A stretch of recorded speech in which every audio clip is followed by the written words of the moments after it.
bibang! Nagsige magpaninda diha. Nakakita ka atong kuyog ni Maria gahapon? Taas nga lalaki, puti, gwapo. Murag taga-Amerika gyud to ba? Oo, uy! Nakakita ko gahapon. Pero kabantay ka sa iyang kauban? Hala, dili kaayo gwapo. Medyo ni pagkaupaw-upaw. Pero at least, foreigner. Hala, bibang, nakaila ka adtong babae ba? Si Lorna katong sa pikas eksena.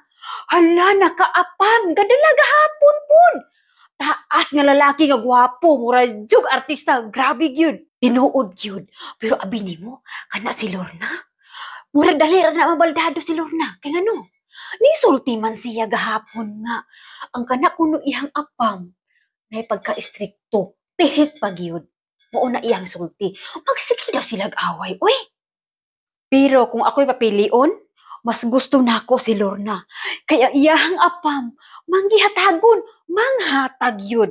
Pero katong isa, sus Ginoo ko, nagsigirag po sa Facebook, sigirag paibog silpi-silpi. Naunsa naman ito rin bataa, uy.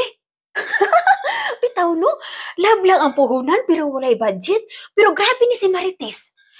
Kada adlaw jud magpo sa Facebook. Unya ang gibutang pag yun dito.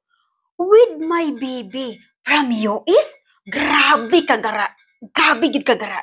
Ambot lang ni si Marites. Ambugira kaayo, lugos gani kabalong in English. Ambot lang. Gara-gara lay ayo. Ambot lang gid natong duha nita. Og naay apam.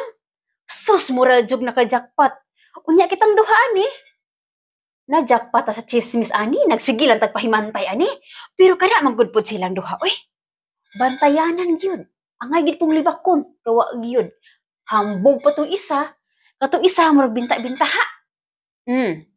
Sakto jud ka bibang. Kita gyung duha ang original nga CCTV diri sa tong barangay. Ambot na lang gyud.